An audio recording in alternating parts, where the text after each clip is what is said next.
Service in Omaha has issued a severe thunderstorm warning for Mills County, Central Pottawatomie County until 7 p.m.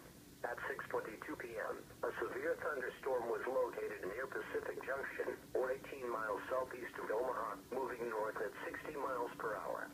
This is a very dangerous storm.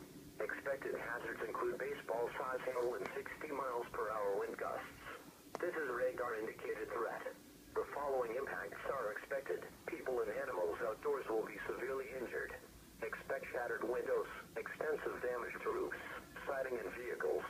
Locations impacted include Council Bluffs, Glenwood, Oakland, Trainer, Underwood, Pacific Junction, Silver City, and McClelland. This storm is producing large hail. Seek shelter now inside a sturdy structure and stay away from windows. A tornado watch remains in effect until 10 p.m. Friday afternoon for southwest Iowa and eastern Nebraska. Repeating, a severe thunderstorm warning has been issued until 7 p.m. for the following counties in Iowa: Mills and Pottawatomie.